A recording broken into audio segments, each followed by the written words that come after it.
Hello everyone, how are you?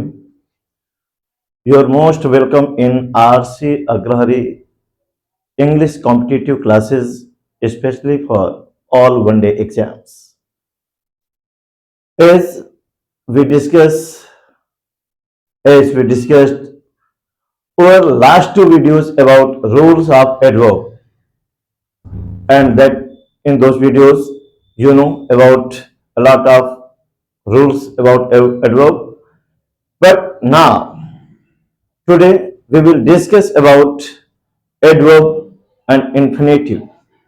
Is Today we will discuss about adverb and infinitive, and we will know if adverb comes alone in a sentence what it means and what is particular adverb and infinitive. तो आपको जानना चाहिए वो particular शब्द कौन सा है जिसे हम एडवर्ब कहते हैं। आपको मैंने एडवर्ब की डेफिनेशंस बताया, एडवर्ब के टाइप्स बताए, लेकिन वो पर्टिकुलर वर्ड जिसे एडवर्ब कहते हैं वो कौन सा है, तो जी आपको जानना चाहिए वो पर्टिकुलर वर्ड टू, इसे आप एडवर्ब कहते हैं, इसे आप एडवर्ब कहते हैं। अगर किसी वर्ड को पर्टिकुलर एडवर्ब कहते हैं तो वो ये शब्द है। तो आपको जानना चाहिए किसी भी सेंटेंस में अगर अकेला एडवर्ब आता है तो अकेला एडवर्ब आएगा, वो तो अपना नेगेटिव सेंस रखता है, वो अनडिजायरेबल चीजों को एक्सप्रेस करता है। लेकिन जब एडवर्ब का प्रयोग हुआ हो तो इससे एक्सेसनेस दिखती है, किसी चीज की अधिकता दिखती है। और बता दें ऐसी स्थिति में एडवर्ब के साथ इन्फिनेटिव का प्रयोग अवश्य होता है। इन्फिनेटिव यानी कि आप टी ओ को आप इन्फिनेटिव कहते हैं और टी डबल ओ को आप एडवर्ब कहते हैं। जब एडवर्ब का प्रयोग सेंटेंस में आएगा ये एक्सेसनेस दिखाता है, ये अधिकता दिखाता है, और इसके साथ इन्फिनेटिव का प्रयोग अवश्य होता है। मैं आपको बता दूं इस प्रकार के सेंटेंस जिसमें एडवर्ब के साथ इन्फिनेटिव का प्रयोग हुआ होगा तो इस प्रकार के सेंटेंस अपना नेगेटिव सेंस रखते हैं। कैसे आप देख रहे हैं एग्जाम्पल आप देख रहे हैं, Prakhar is too gentle to be a successful businessman. इसका मीनिंग है प्रखर इतना जेंटल है, इतना उज्जन है कि वो अच्छा बिजनेसमैन, एक सफल बिजनेसमैन नहीं हो सकता, क्योंकि बिजनेसमैन के लिए केवल जेंटलनेस नहीं चलता है। जेंटल व्यक्ति बिजनेस में सफल नहीं होता है, उसके लिए उसे बहुत सी चालबाजियों और चालाकियों की भी जरूरत होती है। तो बताया इसका क्लियर मीनिंग हो जाएगा, प्रखर is so gentle that he can not be a successful businessman. इसका मतलब है प्रखर इतना जेंटल है कि वो सफल बिजनेसमैन नहीं हो सकता। मैंने बताया कि जब इन्फिनेटिव और एडवर्ब का प्रयोग साथ में हुआ हो वो अपना नेगेटिव सेंस रखता है, और आप समझ सकते हैं ये भी नेगेटिव सेंस रखता है। वह इतना सज्जन है कि वो सफल व्यवसायी नहीं हो सकता। दूसरे एग्जांपल से देखिए, he is too weak to move properly. Is too weak to move properly, वह इतना कमजोर है, अधिकता लिखा रहा है, वो बहुत कमजोर है, वह इतना ज्यादा कमजोर है कि वो प्रॉपरली चल भी नहीं सकता। तो आप देख रहे हैं इसमें भी नेगेटिव है, वो इतना कमजोर है, वह इतना अधिक कमजोर है, अधिकता यहां दिखा रहा है, वह इतना ज्यादा सज्जन है, अधिकता दिखा रहा है, बट ये अपना नेगेटिव सेंस रखता है। वह इतना कमजोर है कि वो प्रॉपरली चल भी नहीं सकता। अपेक्षा है आप मेरी बात समझ रहे हो। तो मैंने बताया कि जब एडवर्ब आएगा वो चीजों की एक्सेसनेस को दिखाता है, अधिकता को दिखाता है, इसके साथ मोस्टली इन्फिनेटिव का प्रयोग होता है। लेकिन कभी कभी सेंटेंसेस में अकेला एडवर्ब आता है। अकेला एडवर्ब मतलब ये अकेला टी डबल ओ आता है, और ऐसा यूज होने पर ये अनडिजायरेबल वस्तुओं को दिखाता है। अनडिजायरेबल, अनडिजायरेबल आप समझ रहे हैं, जिनकी लोग इच्छा नहीं करते। आप एग्जांपल देख रहे हैं। हाँ, ये अकेला एडवर्ब का प्रयोग बहुत सोच समझ कर करना चाहिए। कहीं भी कर देने से उसका रॉन्ग सेंस हो जाएगा। हम कहना कुछ चाहते थे, उसका मीनिंग कुछ और आ जाएगा। तो बहुत ध्यान से देखें, मैंने दोनों प्रकार के एग्जांपल्स आपको दिया है। फर्स्ट 2 एग्जांपल्स ये हैं, इस प्रकार के प्रयोगों से बचना चाहिए, और इनमें मैंने दिखाने का प्रयास किया है कि ये अकेला प्रयोग कैसे होता है, ये सही है। तो आप देख रहे हैं, ही इज टू काइंड, इसका मतलब है वह इतना दयालु है जितना नहीं होना चाहिए। देखिए, रॉन्ग सेंस हो गया, ये प्रयोग सही नहीं है। ही इज टू काइंड, इसका मीनिंग क्या हो गया? He is so much kind that he should not be, वह इतना दयालु है जितना नहीं होना चाहिए। ये गलत प्रयोग हुआ। ऐसी सेंटेंसेस में, ऐसी स्थितियों में नहीं हो सकता है। शी इज टू ब्यूटीफुल, वह इतनी खूबसूरत है जितना कि नहीं होना चाहिए, तो ये भी रॉन्ग हो गया। तो इस प्रकार के प्रयोगों से आपको बचना चाहिए। वास्तव में करना कैसे चाहिए, किन स्थितियों में करना चाहिए? कोई अनडिजायरेबल चीज को दिखाना तो होगा। जैसे आप देख रहे हैं, it is too cold weather, ये बहुत ज्यादा ठंडा मौसम है। हम लोग ठंडा महसूस करते हैं, ठंडा अच्छा भी करते हैं, लेकिन हद से ज्यादा नहीं। तो ये जो आप देख रहे हैं, एडवर्ब जब अकेला है वो एक्सट्रीमिटी का सेंस देता है, अधिकता का सेंस देता है। It is too cold weather, यह इतना ठंडा मौसम है जितना कि नहीं होना चाहिए। यह सेंस सही है, मौसम इतना ठंडा है कि नहीं होना चाहिए। क्लाइमेट इज टू हॉट, गर्मी भी अच्छी लगती है लेकिन बहुत अधिक गर्मी नहीं। तो बताया climate is too hot, climate यहां की जलवायु बहुत ज्यादा हॉट है, इतना हॉट है कि जितना नहीं होना चाहिए।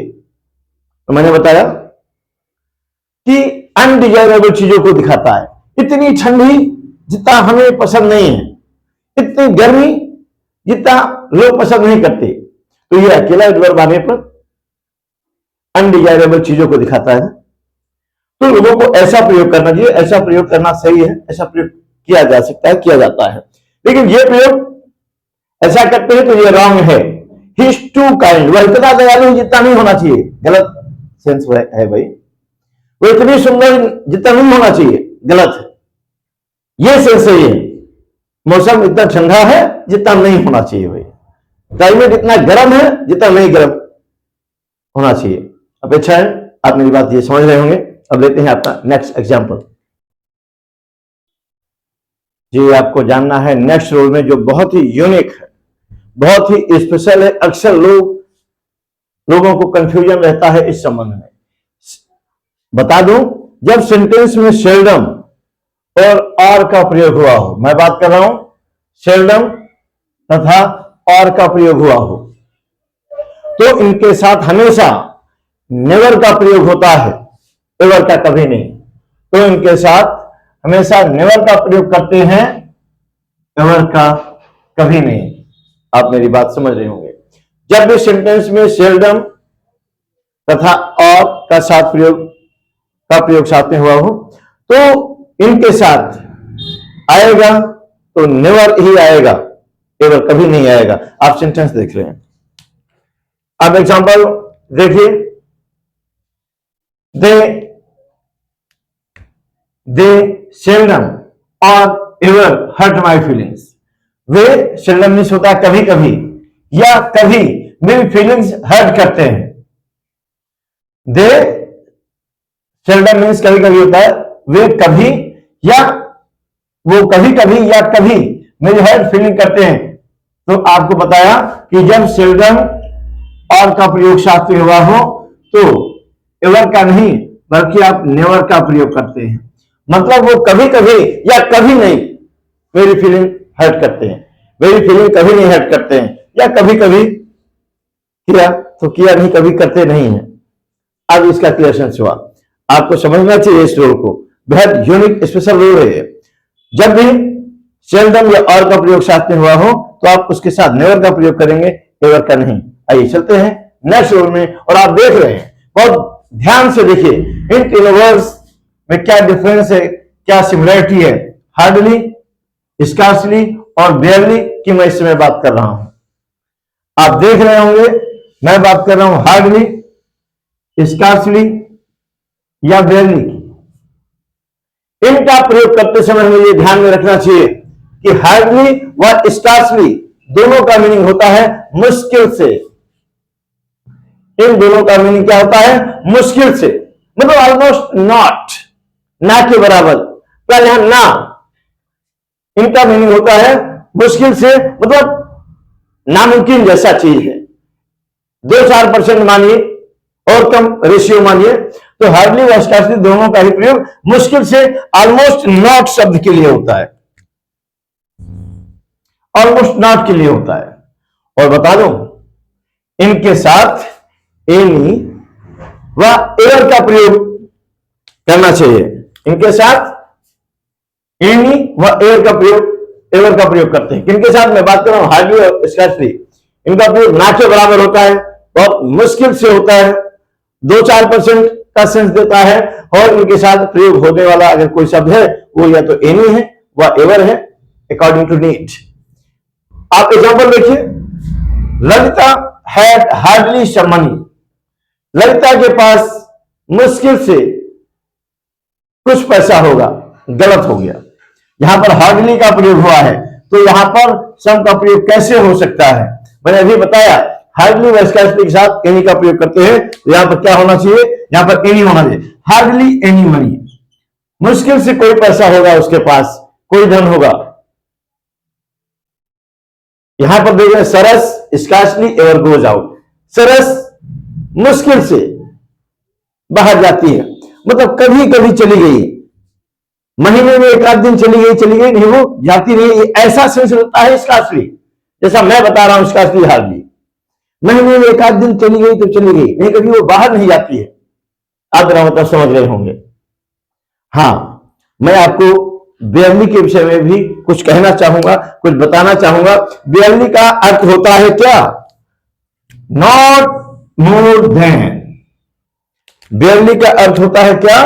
नॉट मोर देन या ओनली जस्ट, केवल, मात्र। बेयरली का प्रयोग कब करते हैं? मतलब इसका अर्थ क्या होता है? नॉट मोर देन, ना ज्यादा नहीं, या ओनली जस्ट, केवल। एग्जांपल से आप समझ सकते हैं, there were barely 30 member in BSA meeting.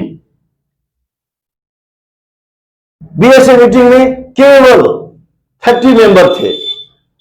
आप कहेंगे there were barely 30 members in the BSA meeting, मतलब बीएसए की मीटिंग में केवल 30 मेंबर थे, या आप कह सकते हैं नॉट मोर देन 30 मेंबर से ज्यादा नहीं थे। सेम चीज है। एग्जांपल फर्स्ट मैं आपको समझाने का प्रयास कर रहा हूं। इसका अर्थ है बीएसए की मीटिंग में 30 मेंबर से ज्यादा नहीं थे, नॉट मोर देन। मैं नहीं बता रहा हूं 30 से ज्यादा नहीं थे, या लोग ऐसा केवल 30 ही थे। अपेक्षा है आप मेरी बात समझ रहे होंगे। Pritam could barely see his uncle. Pritam मात्र अपने अंकल को देख सका। प्रीतम ने केवल देखा ही था, मात्र देखा ही था, देख ही सका अपने अंकल को, और उनके विषय में कोई कुछ नहीं जान सका, ना बातचीत कर सका, ना कुछ।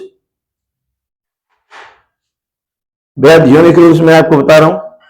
आप अपेक्षा है इन रूल्स का केयर करेंगे, आप बहुत संभल कर इन्हें सुरक्षित रखेंगे, नोट्स बना सकते हैं। हाँ, अब मैं आपको बताने जा रहा हूं नेक्स्ट रूल। जी, इस नए रूल में मैं आपको बताना चाहूंगा कि सिंस का प्रयोग, सिंस का प्रयोग आप कंजक्शन ऑफ टाइम के रूप में भी करते हैं, और इसका प्रयोग आप प्रीपोजिशन ऑफ टाइम के रूप में भी करते हैं। तो ध्यान से सुनिएगा। सिंस एक ऐसा वर्ड है जिसका प्रयोग आप कंजक्शन ऑफ टाइम के रूप में करते हैं और साथ में आप प्रीपोजिशन ऑफ टाइम के रूप में भी करते हैं। दोनों के रूपों में हमें कौन कौन सी सावधानियां बरतनी चाहिए वो मैं आपको बताने जा रहा हूं। तो मैं इस समय चर्चा करूंगा जब सिंस का प्रयोग कंजक्शन ऑफ टाइम के रूप में हुआ हो। तो याद रहे, जब सिंस का प्रयोग कंजक्शन ऑफ टाइम के रूप में हुआ होगा तो जो सिंस के पहले वाला क्लॉज है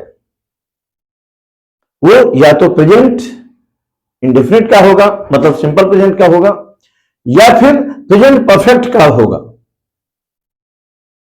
जबकि सिंस के बाद वाला क्लॉज वो पास्ट इंडेफिनिट का बनाना चाहिए। बहुत ध्यान से सुनिए, मैं आपको वो कंडीशन बताने जा रहा हूं जब सिंस का प्रयोग कंजक्शन ऑफ टाइम के रूप में होता है।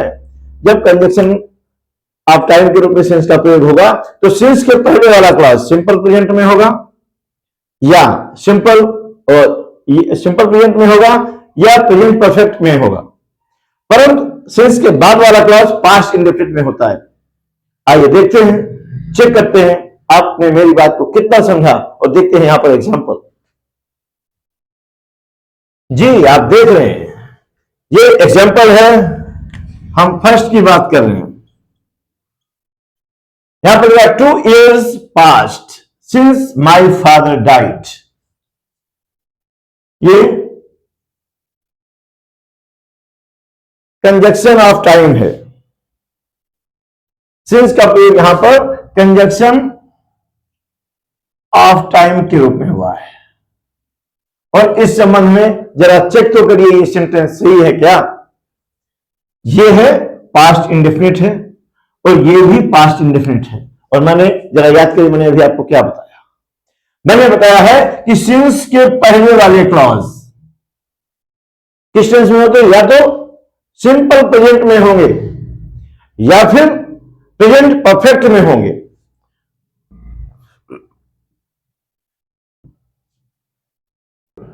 चूंकि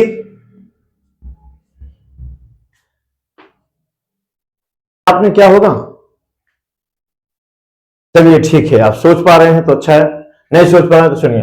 आप इस क्लॉज को प्रेजेंट परफेक्ट का बनाते हैं और चूंकि प्रेजेंट परफेक्ट का बनाते हैं इसे, तो प्रेजेंट परफेक्ट का बनाने के लिए इसका हेल्पिंग वर्ब यूज करना पड़ेगा।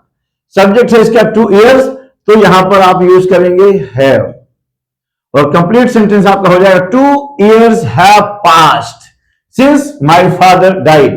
अब ये सेंटेंस करेक्ट हो चुका है, इसके पहले ये सेंटेंस इनकरेक्ट था क्योंकि दोनों तरफ पास्ट इंडेफिनिट था और ऐसा हो नहीं सकता। जब सिंस कंजक्शन ऑफ टाइम के रूप में आएगा तो उसके पहले वाला क्लॉज प्रेजेंट परफेक्ट में होता है, प्रेजेंट परफेक्ट में होता है।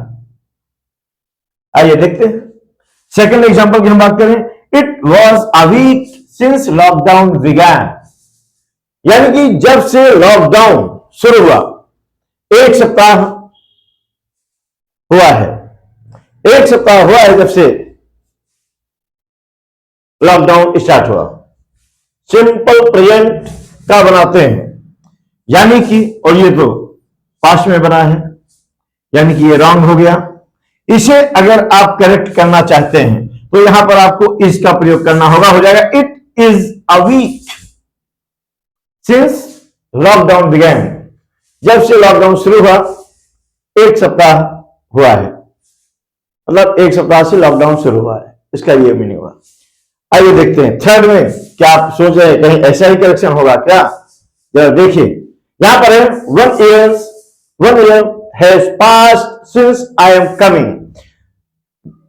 जब से मैं यहां आ रहा हूं एक वर्ष गुजर गया। ये तो प्रेजेंट परफेक्ट में है, लेकिन सेकंड वाले क्लॉज के लिए आपको क्या बताया गया था, ये तो प्रेजेंट कॉन्टिन्यूअस है। क्या सेकंड क्लॉज सिंस के बाद वाला क्लॉज प्रेजेंट कॉन्टिन्यूअस में होता है क्या? जी बिल्कुल नहीं। सेकंड वाले क्लॉज को हम पास्ट इंडेफिनिट से बनाते हैं, तो क्या हो जाएगा जरा सोचिए। यहां पर हो जाएगा आई केम हियर।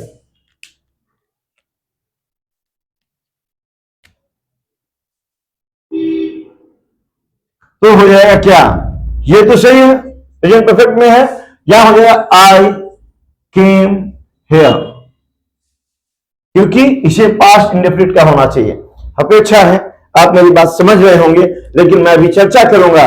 अभी तो मैंने सिंस का यूज बताया है जब कंजक्शन ऑफ टाइम के रूप में होता है। अब मैं चर्चा करने जा रहा हूं सिंस का प्रयोग जब प्रीपोजिशन ऑफ टाइम के रूप में होता है। तो देखते हैं प्रयोग प्रीपोजिशन ऑफ टाइम के रूप में हुआ हो, और यहां पर आप देख सकते हैं सिंस का प्रयोग प्रीपोजिशन ऑफ टाइम के रूप में हुआ है। सिंस का प्रयोग प्रीपोजिशन ऑफ टाइम के रूप में हुआ हो तो सिंस के पूर्व जो क्लॉज होगा वो केवल और केवल प्रेजेंट परफेक्ट टेंस में ही बनता है। मैंने आपको बताया है जब सिंस का प्रयोग प्रीपोजिशन ऑफ टाइम के रूप में हो तो सिंस के पूर्व प्रयुक्त क्लॉज प्रेजेंट परफेक्ट टेंस में ही होता है। आइए देखते हैं example. His uncle died since last Sunday. Last Sunday तो उसके अंकल दुनिया में नहीं रहे, तो ये तो भाई पास्ट इंडेफिनिट है, क्या करना होगा जी, हाँ पास्ट, इस यहां पर प्रेजेंट परफेक्ट करना होगा। प्रेजेंट परफेक्ट के लिए अंकल के अकॉर्डिंग सब्जेक्ट सिमिलर है, हैज लगाइए, his uncle has died since last Sunday. तो फिर यहां पर देखिए क्या होगा, शॉप्स वर क्लोज्ड सिंस लास्ट डे। ये सेंटेंस पैसिव वॉइस है क्योंकि जब भी इजम और वर्ब के साथ थर्ड फॉर्म आएगा वो पैसिव होता है, ये पैसिव है। हमें प्रेजेंट परफेक्ट में कन्वर्ट करना होगा, और चूंकि प्रेजेंट परफेक्ट के पैसिव में जो लगता है हमें वो लगाना होगा। प्रेजेंट परफेक्ट के पैसिव में हैव बीन लगता है, अकॉर्डिंग टू सब्जेक्ट प्लूरल है तो यहां पर आपको हैव बीन लगाना होगा, हैव बीन क्लोज्ड। क्यों? क्योंकि यहां पर सिंस का प्रयोग प्रीपोजिशन के रूप में हुआ है, प्रीपोजिशन ऑफ टाइम के रूप में हुआ है। अपेक्षा है आप मेरी बात समझ रहे होंगे। आइए, अभी तक हमने एडवर्ब को 3 पार्ट में डिवाइड करके आपको रूल्स एंड रेगुलेशन एक्सप्लेन किया मैंने। अब हम लोग माइंड टेस्ट करते हैं, आपने कितना समझा इसके लिए। इसका मतलब मैं इसी से रिलेटेड कुछ एक्सरसाइज आपको कराने जा रहा हूं। देखिए एक्सरसाइजेस जी। अब हम यहां पर माइंड मीटर चेक करेंगे लोगों का, so that I may know that how much you understand all the norms, all the regulations of adverb। आपने कितना समझा ये चेक करने के लिए ये मैं माइंड मीटर कुछ क्वेश्चंस लेकर आया हूं। मैं आगे बढ़ूं कि इसके पहले आपसे अपील, अगर आप नए व्यूअर हैं और अगर आपको ये वीडियो का मैटर बेहद यूजफुल और इंपॉर्टेंट लगा तो जी चैनल को सब्सक्राइब करना ना भूलें। जी आप चैनल को सब्सक्राइब करें ताकि हम अपनी नई वीडियोस, यूजफुल वीडियोस आप तक आसानी से पहुंचा सकें। अगर इस वीडियो का मैटर पसंद आया तो श्योर आप लाइक करें, सब्सक्राइब करें, शेयर करें ताकि दूसरे लोगों को भी इसका लाभ मिल पाए।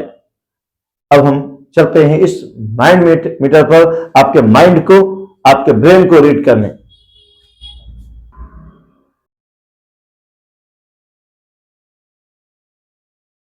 आप देख रहे हैं ये फर्स्ट सेंटेंस जिसमें लिखा है Radhe explained clearly the facts. This one is correct और incorrect? Think over it and tell me what's the problem here. क्या प्रॉब्लम है जरा सोचिए, मैं आपको बता दूं।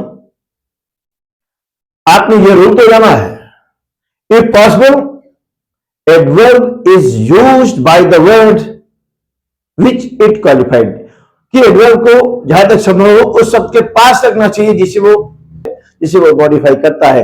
लेकिन मैंने आपको यह भी बताया है अगर वो वर्ब जिसे एडवर्ब मॉडिफाई कर रहा है वो अगर ट्रांजिटिव वर्ब है तो ट्रांजिटिव वर्ब और उसके ऑब्जेक्ट के बीच में कभी एडवर्ब को नहीं रखना चाहिए। ऐसी स्थिति में गलत हो जाएगा अगर आपने दोनों के बीच में रख दिया। तो जी देखिए, एक्सप्लेन, एक्सप्लेन्ड, एक्सप्लेन किया, ये कैसा वर्ब है जी? एक ट्रांजिटिव वर्ब है। हम कैसे जाने ट्रांजिटिव वर्ब है? मैंने बताया था ऐसा वर्ब जिसमें क्या का क्वेश्चन सुइटेबल हो वो ट्रांजिटिव होता है, क्या का क्वेश्चन सूट नहीं करेगा वो इनट्रांजिटिव होगा। एक्सप्लेन किया, क्या? उसने खरीदा, क्या? उसने खाया, क्या? सूरज चमका, क्या का क्वेश्चन सूट होता है क्या? नहीं। वो तैरा, क्या? नहीं। तो इसमें क्या का क्वेश्चन सूट हो रहा है? ये ट्रांजिटिव वर्ब है। और ट्रांजिटिव वर्ब और उसके ऑब्जेक्ट के बीच में किसी एडवर्ब का प्रयोग नहीं करना चाहिए। ऐसी स्थिति में एडवर्ब को हम ट्रांजिटिव वर्ब के ऑब्जेक्ट के बाद रखेंगे। क्लियर हो जाएगा? Radhe explain the facts clearly, ये करेक्ट होगा। तो आइए देखते हैं, सेकेंड सेंटेंस लेते हैं। The air is very hot today than yesterday. जी कुछ याद आया क्या? देखिए ये कंपैरेटिव डिग्री है और कुछ याद आया हो तो बताइए। बिल्कुल आपको याद आना चाहिए कि कंपैरेटिव डिग्री में वेरी का प्रयोग नहीं मच का प्रयोग करते हैं। वेरी का प्रयोग तो आप पॉजिटिव डिग्री में करते हैं, ये कंपैरेटिव डिग्री है तो यहां पर वेरी नहीं, क्या यूज होगा? यहां पर मच यूज करना चाहिए। Much hotter today than yesterday. आइए नेक्स्ट थर्ड में चलते हैं। यहां पर she is too weak that she can not walk. वह इतनी कमजोर है कि वो चल नहीं सकती। तो मैंने आपको बताया है कि एडवर्ब के साथ हमेशा इंफिनिटिव आता है और इंफिनिटिव बनाने के लिए वर्ब के पहले टू का प्रयोग करते हैं, यानी कि कंप्लीट हो जाएगा she is too weak to walk. आप मेरी बात समझ रहे होंगे। She is too weak to walk, adverb के साथ इंफिनिटिव आता है, ऐसा नहीं करते। हाँ, ये ऐसा होते हुए भी she is too weak to walk ये अपना निगेटिव सेंस रखता है। वह इतनी कमजोर थी कि वो चल नहीं सकती, वह इतनी कमजोर है कि वो चल नहीं सकती है, सेंस सेम है। बशर्ते ये इनकरेक्ट है, करेक्ट करना चाहते हैं तो ये रिमूव करिए और यहां पर टू लगाइए, इन्फिनिटिव बनेगा, वर्ब के पहले टू लगेगा। फोर्थ आप देख रहे हैं, he is too sturdy. Sturdy ताकतवर होता है, स्ट्रांग होता है, रोबोस्ट होता है। तो मैं आपको बता दूं, मैंने बताया है कि अकेला जब भी एडवर्ब आता है वो अपना निगेटिव सेंस रखता है, यानी कि वो इतना स्ट्रांग है जितना नहीं होना चाहिए। बात गलत हो गई ना, हम कह रहे हैं वो बहुत स्ट्रांग है, हम ये कहना चाहते हैं। और ये कहने के सेंस में हम अगर कहते ही इज टू स्टडी तो ये रॉन्ग सेंस देता है। अगर आप इसे करेक्ट करना चाहते हैं तो यहां पर वेरी का प्रयोग होगा, he is very study. Next है it is nothing else than pride. तो मैं आपको बता दूं, एल्स के साथ देन का प्रयोग कभी नहीं करते, बल्कि एल्स के साथ बट लगता है, कंप्लीट हो जाएगा। It is nothing else but pride, यह कुछ नहीं बल्कि उसका गुरूर है, उसका गर्व है। Radha is quite sorry to hear the sad news. वो बहुत दुखी थी सैड न्यूज को सुनकर। तो ये इंफिनिटिव है ना, इंफिनिटिव के पहले एडवर्ब आता है। एडवर्ब मैंने बताया है कि किसी अकेले शब्द को एडवर्ब कहते हैं तो वो ये टू है, ये नहीं होगा। She will wait here till you do not return. इसका मतलब है वो यहां पर इंतजार करेगी जब तक आप वापस नहीं आ जाते।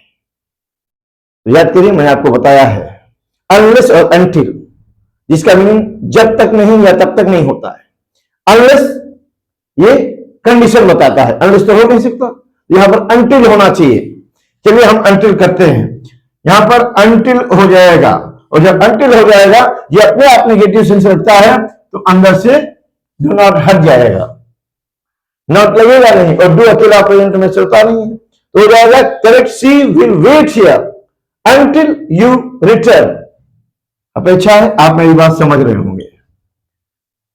इसी अपेक्षा के साथ अगर आप ऐसे यूजफुल इंपॉर्टेंट वीडियोस और ऑल वन डे एग्जाम्स के पाना चाहते हैं, अपने नॉलेज बढ़ाना चाहते हैं, तो जी चैनल को सब्सक्राइब करें, लाइक करें, शेयर करें। Thank you.